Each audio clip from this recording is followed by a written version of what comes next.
Здравейте! Аз съм Цецо. Аз съм Никол. Аз съм Алекс. Аз съм Майя и това са новините от Кобъни за месец юли. Юли беше изключително динамичен и успешен месец за Морски клуб Балчик. Освен състезателните успехи, летните ни школи вече вървят с пълна сила. До момента в клуба са записани общо 90 деца, а с темпото, с което продължават записванията, има всички предпоставки да подобрим миналогодишния си рекорд. Съвсем скоро ще обявим и нови групи, за да дадем възможност на още повече деца да направят първите си стъпки във ветроходството. 4 подиума за Морски клуб Балчик на регата Порт Варна. От 10 до 12 юли нашите състезатели за пореден път доказаха високото си ниво, завоювайки общо 4 отличия. В клас Илка 4 Никол продължи впечатляващия си сезон с първо място при момичетата, а Цецо спечели бронзов медал при момчетата до 18 години. В клас Оптимист младите ни надежди също се представиха отлично.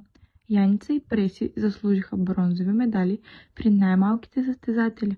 Вики остана само на крачка от подиума с 4-то място, а Калуян Тодоров записа най-доброто си представяне до момента с 11-то място в старшата възраст и впечатляваща победа в една от гонките. Лина Попова също се представи много силно, завършвайки 9-та при момичетата младша възраст. Двоен подиум и първата регата Родопи и лидерство в Купа България Ял 6. От 24 до 26 юли 2026 година на язовир Батак се проведе първата в историята регата Родопи, организирана от спортен клуб Вятър и вода. В състезанието участваха 6 екипажа от 4 клуба, 2 от Морски клуб Балчик, 2 от София Сейл клуб, 1 от СКВ Ултрамарин Варна и 1 от спортен клуб Вятър и вода. На 25 и 26 юли бяха проведени 6 гонки, валидни за Купа България Ял 6 2026.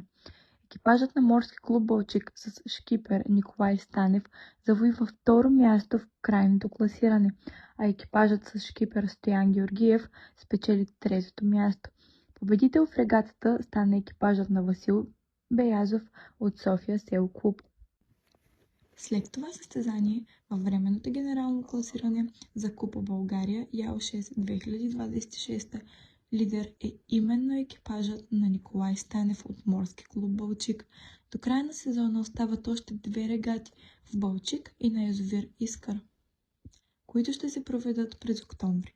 Продължаваме усилената подготовка за предстоящите държавни първенства и следващите състезания, мотивирани да надграждаме постигнатите успехи.